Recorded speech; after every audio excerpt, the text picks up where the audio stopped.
Bonjour à tous. En ce moment sur les réseaux sociaux, on envoie beaucoup de vidéos CGI. C'est pour ça qu'aujourd'hui, je vais vous montrer un autre exemple que vous pouvez reproduire chez vous et je vous le montre étape par étape. Voilà le rendu de la vidéo.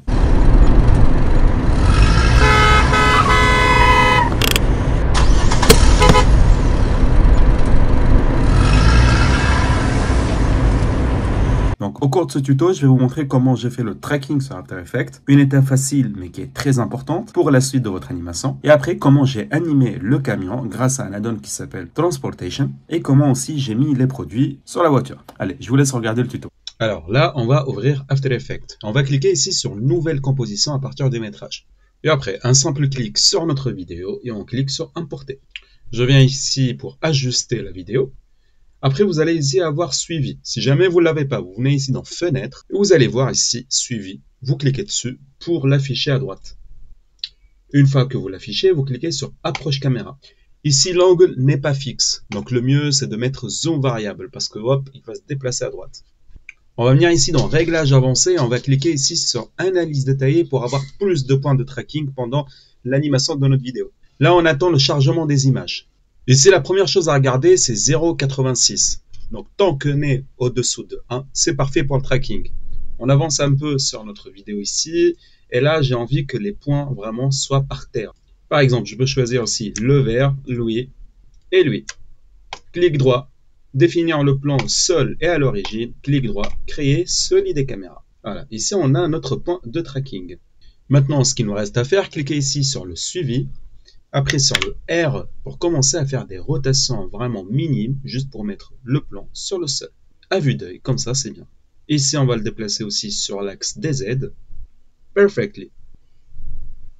Je peux aussi cliquer ici sur le S pour ajuster aussi l'échelle en désactivant conserver les proportions. Donc si je fais ça, hop, je peux augmenter. Voilà, comme ça, c'est parfait. Maintenant, je sélectionne ici le solide plus la caméra seulement en cliquant sur le Shift. On va venir ici dans Fichier, Script, et ici on va choisir Export Composition Data. Pour ceux qui l'ont, tant mieux.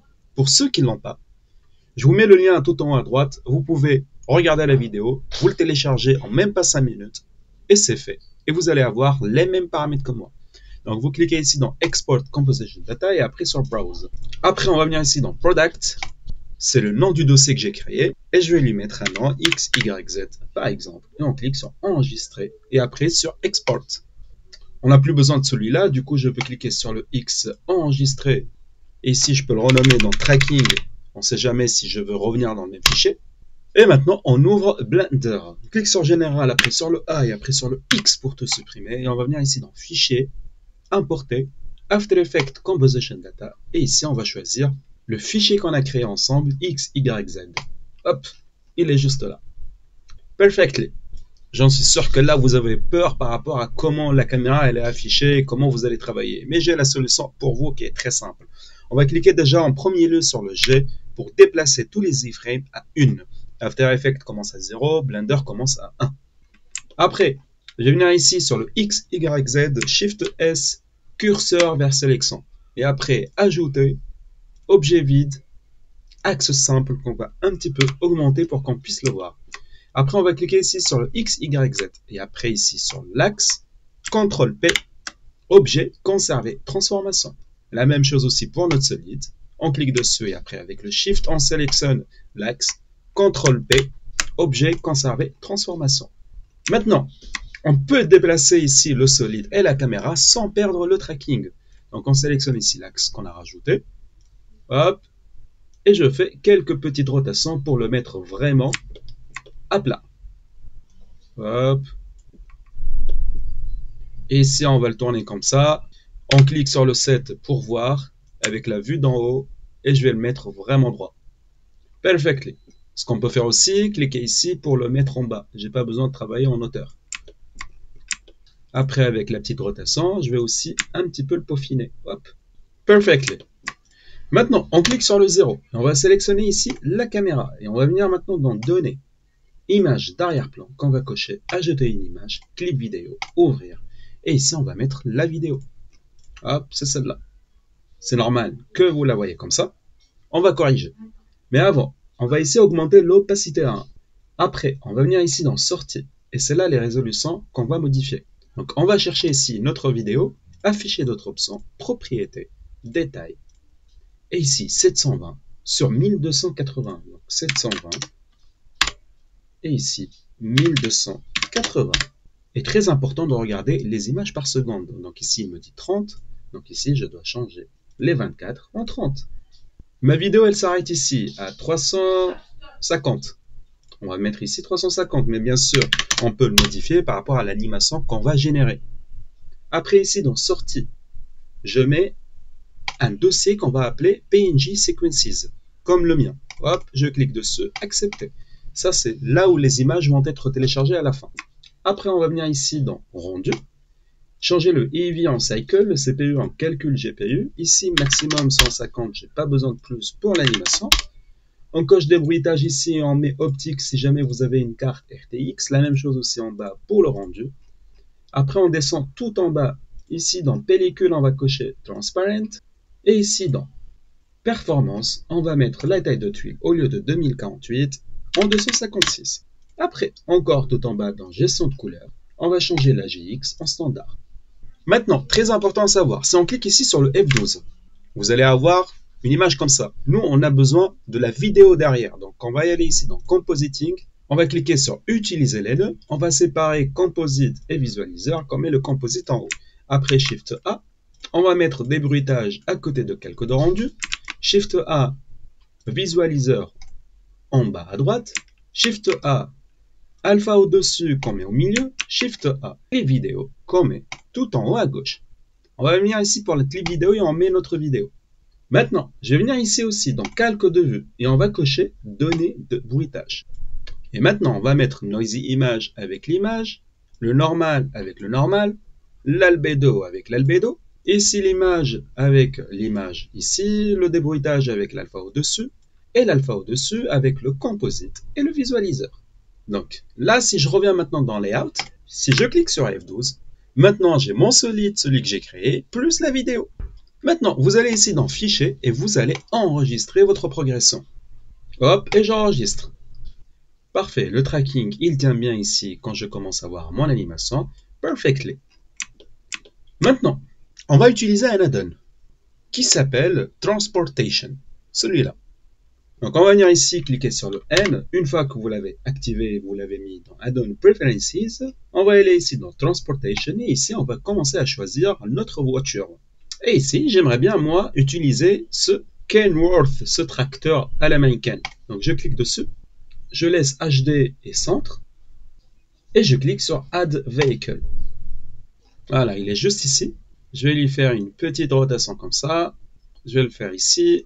Et là, je peux par exemple le mettre comme ça, et je clique après sur Snap Vehicle to Ground. Il va se mettre directement sur le solide. Après, on va cliquer ici sur Make Editable for Animation. Hop, on clique dessus. Perfectly. Maintenant, le fait d'avoir fait ça, on peut commencer vraiment à manipuler tout ce qu'on veut en cliquant par exemple ici et après sur Mode Pose. Si on choisit celui-là et on commence à le déplacer, vous allez voir le camion hop, qui saute. C'est pas bien? C'est trop beau. Après, imaginez ici que votre camion hop, qui va passer, voilà, comme ça. Moi, je n'ai pas vraiment envie ici que je cache ce qu'il y a dedans. Du coup, je vais ici utiliser un deuxième add-on qui s'appelle Blender Kit. C'est celui-là. C'est gratuit, vous le téléchargez, il vous montre même comment l'installer rapidement. Et après, on revient ici. Hop, puisque j'ai mon Blender Kit, je me mets ici pour les matériaux. Et après, je mets glace. Et après, j'ouvre l'œil ici. Et en sélectionnant ici juste ce bocal, par exemple, je mets celui-là, Procedural Glass. Je clique dessus. Et après, pour que je puisse le voir, parce que là, si je me mets ici, je n'ai pas vraiment une vision puisque je n'ai pas encore mis d'HDRI. Donc, on va se rendre ici sur le site de Polyhaven, ressources HDRI. Vous choisissez l'HDRI qui ressemble le plus à votre scène, par exemple celle-là. Téléchargez. Et ici, vous revenez sur Blender. Vous mettez le curseur ici à côté de couleur. Vous cliquez dessus, texture d'environnement. Et vous mettez votre texture, celle que vous avez téléchargée. Moi, j'utilise directement ici Polyhaven dans l'explorateur d'assets. Hop. Et une qui ressemble à ma scène, je dirais celle-là. Hop, et ici, je la mets en 4K. Et voilà, maintenant vous voyez ici, j'ai mis glace et comme ça on peut voir à l'intérieur lorsque le camion, il va passer. Par contre, j'ai pas aussi envie de ces tiges, donc je vais les sélectionner. Je clique sur le X pour supprimer. Voilà, maintenant on les voit plus. Voilà, lui est le meilleur parce qu'en fait, avec lui, je peux voir ce qui se passe derrière. Donc comme ça, je peux mettre mes produits juste ici. Allez, je reviens ici dans ma timeline. Hop, toujours enregistré en cours de route. Je reviens ici avec ce mode de rendu. Maintenant, je sélectionne ici le camion, je vais le mettre ici en arrière pour faire le chemin que le camion va suivre. On va cliquer ici sur ajouter, courbe, et ici on va mettre chemin. Donc mon chemin il est là, hop, je le descends, je le mets ici. Donc ici on va voir la flèche des courbes. Du coup on sélectionne la courbe, on va ici en mode edit, et là on clique ici, après sur normal. Bah, les flèches ils sont là. Donc nous, ce qu'on va faire, on va la tourner de l'autre côté. Hop, comme ça, parce qu'on a envie que le camion il suit la direction des flèches.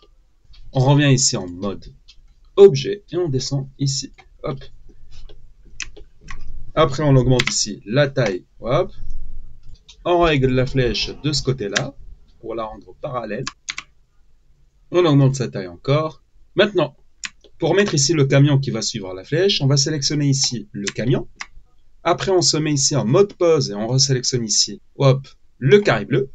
Et après, ici à droite, dans contrainte d'os, donc le bleu et non pas le vert. Et on va cliquer ajouter une contrainte. Et ici, et je clique sur suivre le chemin. Et ici, avec la pipette, je sélectionne le chemin de la courbe. C'est normal qu'elle est là, on va régler, hein, vous inquiétez pas. Ici, on va cliquer sur suivre la courbe. Et ici, on sélectionne position fixe parce que j'ai envie de paramétrer ce paramètre de 0 au 1 maximum. Et après, pour rendre le camion ici dans le début de ma ligne, donc je sélectionne ici le bleu encore, et après ici dans objet, je vais mettre position 0, Y0, Z0. Je pense un petit peu à toucher ces paramètres pour voir laquelle est la mieux positionnée. Après, je reviens ici en mode objet, hop, et je déplace juste celui-là pour la mettre dans le bon endroit. Par contre, quelque chose de très intéressant à savoir, si je clique ici sur le bleu et je mets -Z et Z et je commence à déplacer, je ne peux plus déplacer ici mon camion. Parce qu'il ne peut pas se déplacer sur la même direction. Donc même si je mets Z, ça ne se déplace pas. Il faut que ce soit en fait deux angles différents. Donc si je mets par exemple Y, hop, je peux déplacer. Donc par exemple, on peut mettre ça. Et après, on va venir ici dans Objet. Hop, et on remet ici à 0. On déplace de ce côté-là. Et là, si je commence à déplacer celui-là, parfait, il se déplace avec ma courbe. Maintenant, je sélectionne ici le bleu. Je vais avancer ici avec l'axe de Y pour avancer un tout petit peu mon camion. Hop, par exemple là. Et après, je viens ici dans l'os. Et je lui dis, ici, une keyframe, 0. Après, il avance là. Et là, il va faire une petite pause. Donc hop, moi je l'avance juste ici. Là, je lui fais une pause et je mets une autre keyframe. Comme ça, on voit voilà, qu'il avance. Et ici, j'attends que ces deux petites personnes passent. Une fois qu'ils ont passé, je remets une keyframe pour lui dire ici, tu fais une pause. Et là, il continue d'avancer. Hop. Et je mets une keyframe. Si je regarde même l'animation ici, je peux voir directement que les pneus, ils bougent en même temps que le chemin. Et ça, c'est formidable. Maintenant, je me remets ici en mode objet. Et ici, je vais encore élargir ma zone. Donc, je me mets ici en mode édition. Je choisis ici avec le deuxième mode de sélection de l'artère qui est là. Hop, avec les flèches, je vais lui faire ça. Je reviens ici en mode objet. Hop, je reviens au début. Et après, je clique ici sur le solide. Je vais dans Visibilities. Et je mets attrapeur d'ombre. Ici, je vais même mettre le camion un tout petit peu vers l'arrière. Donc, je reviens ici en mode pause. Je sélectionne ici le carré bleu. Et là, hop, il va être ici. Tac. Hop, ici. Ici, je mets encore une keyframe. Hop. Et j'avance. Ok, maintenant, quand il atterrit juste ici. Hop là. Je vais venir juste à la frame qui précède. Hop, je vais choisir celui-là. Je remets depuis le début. Et puisque j'ai sélectionné ça, je lui fais une position, rotation et échelle. Et quand j'avance, hop, ici, Je sais qu'à la 140, il s'arrête. Moi, je vais venir ici. Hop. I, position, rotation et échelle. Là, 3 frames après, il fait ça. Hop, position, rotation et échelle. Et ici, CTRL-C, CTRL-V ici. Pour faire comme quoi, il s'est arrêté. Hop, d'un coup. Tac. Je peux même lui remettre une ici. Hop. Et une dernière. Là. Voilà. Je me remets maintenant ici en mode objet. Ici, je vais choisir un autre glace qui est beaucoup plus transparent. Voilà, lui, il est mieux. Et maintenant, je vais venir ici et mettre des objets à l'intérieur. Je vais cacher lui pour que je puisse juste voir qu'est-ce que je mets à l'intérieur. Et ici, je vais choisir des produits. Par exemple, allez, un petit Dior. Voilà, il est là. Hop, je le mets ici. J'agrandis ici pour que je puisse le voir. Perfect. Je vais mettre aussi celui-là. Et je vais choisir vraiment quelques modèles qui me plaisent, c'est tout. Alors, je vais commencer ici par le premier. Hop, que je vais mettre en haut. Et je les mets juste à l'intérieur, dans le camion. Je vais faire en speed maintenant pour mettre tous les autres produits.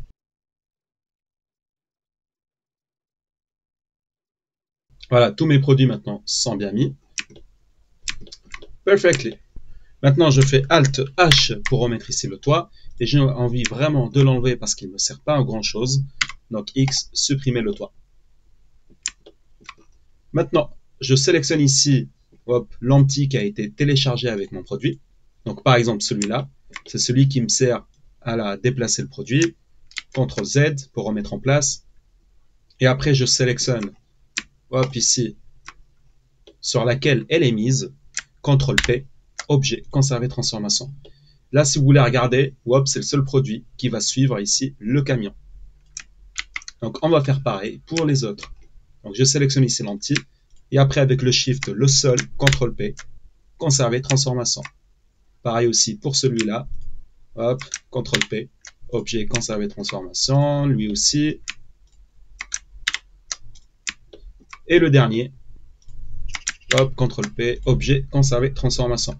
Et maintenant, tous mes produits, ils vont très bien suivre ici le camion. Maintenant, je vais mettre ici un peu de lumière pour montrer plus en valeur les produits. Donc, je vais faire ajouter, maillage, implant, que je vais venir ici mettre comme un néant sur mon camion. Je lui fais une petite rotation. Après, SX pour le redimensionner. Perfectly. On va venir ici maintenant dans les modificateurs, lui appliquer un solidifié. Après, on va venir ici lui appliquer aussi une surface de subdivision qu'on va mettre en simple. On va le mettre ici un petit peu derrière pour qu'il s'accroche. Après, Shift D pour faire deux à côté, l'un à côté de l'autre. Après, je vais venir ici dans les textures. Je vais cliquer sur le plus nouveau et on va changer le BSDF guidé par émissant parce qu'on va leur donner de la couleur. Et lui, on va le mettre en rose. La même chose pour celui-là qu'on va mettre par exemple en bleu. Et lui, la même couleur que l'autre. Maintenant, je sélectionne ici ces trois-là. Hop, tac, tac. Et ici, après, celui qui est derrière, CTRL P, objet, conserver, transformation. Comme ça, eux aussi, ils vont suivre le camion. Donc là, je me mets avec ce mode de rendu pour voir ici la lumière qu'ils vont projeter. Donc, je sélectionne ici et je peux augmenter ici, la pression. Perfectly. Allez, on enregistre et on peut même faire un petit F12 pour voir notre animation. Et parfait, elle est magnifique. Maintenant, c'est à vous de voir si vous avez envie de rajouter d'autres choses ou pas. Ça, je vous laisse votre liberté de créativité pour faire comme vous le souhaitez. Moi, de mon côté, je vais venir ici dans Rendu et rendre l'animation.